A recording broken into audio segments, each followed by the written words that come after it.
Bullying നേരിട്ട നല്ലൊരു contestant ആയിട്ട് ഇനി അറിയപ്പെടാൻ പോകുന്ന ജാസ്മിൻ കൂടെയാണ്.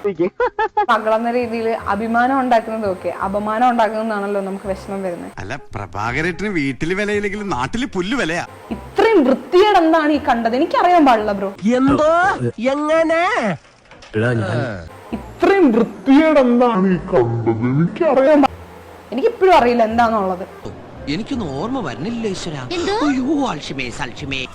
ഇതൊക്കെ ശ്രദ്ധിക്കുന്നുണ്ടോ? അവരെ അത്രയും സ്ട്രഗിൾ ചെയ്യിപ്പിച്ചത് അറിഞ്ഞോ അറിയാതോ ഞാനാണ്. ഞാൻ ആ ഷോയ്ക്ക് പോയത് കൊണ്ടാണ്. ഇപ്പോഴും അറിയില്ല.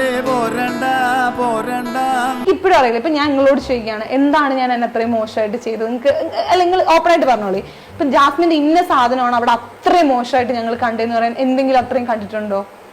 അറിയില്ല. എന്നെ കൊണ്ടൊന്നും പറയിപ്പിക്കണ്ട. എന്തൊക്കെയാ നീ ഇവിടെ കാണിച്ചത്? ഈ ഗബ്രി കൈ ഇങ്ങനെ സോഫയിൽ ഇങ്ങനെ വെച്ചോണ്ടിരിക്കുന്നത് മാത്രമല്ല, അവർ ഈ വലം കൈ ഉപയോഗിക്കുന്നത് മറ്റു പല ആവശ്യങ്ങൾക്കുമാണ്.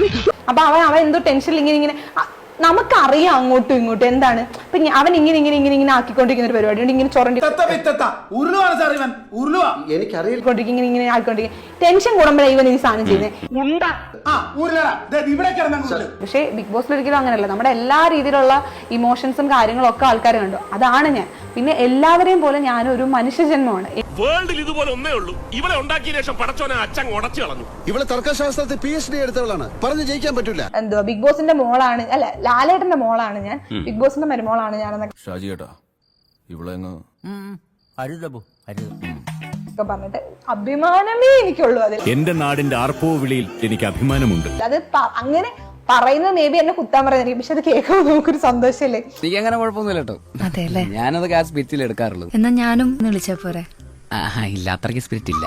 കാരണം എന്നെ എത്രത്തോളം നെഗറ്റീവായി പ്രൊജക്ട് ചെയ്യാമോ ഞാൻ അങ്ങനെയാണ് പ്രൊജക്ട് ചെയ്യപ്പെട്ടിട്ടുള്ളത്. സ്വയം വരുത്തി വെച്ചല്ലേ അളിയനിപ്പോ കണ്ടകശനിയാ, അത് കൊണ്ടേ പോകും. എന്റെ ഒരു പോസിറ്റീവുകളും എന്റെ ഒരു നല്ലതും എവിടെയും അവർ കാണിച്ചിട്ടില്ല. ശരിക്കും ഉള്ളത് ഇനിയിപ്പം എത്ര പറഞ്ഞാലും ഇവർക്ക് മനസ്സിലാവില്ല. ഞാൻ പറഞ്ഞില്ലേ, ഇതിനകത്ത് ഇതിന്റെ ഇത്ര ഭാഗമാണ് നിങ്ങൾ കാണുന്നത്. ഇതിന്റെ ഇങ്ങോട്ടും സാധനമുണ്ട്, ഇതിന്റെ ഇങ്ങോട്ടും സാധനമുണ്ട്, അത് നിങ്ങൾ കാണുന്നില്ല. അവർ പുറത്ത് വിടുന്നില്ല, എന്നാ പുറത്ത് വിടുന്ന തൊട്ട് നിങ്ങൾ പിന്നെ നമുക്കിനി അവരോട് പരാതി പറഞ്ഞിട്ടും കാര്യമില്ല. എന്തെന്ന് പറഞ്ഞ് പരാതി പറയും?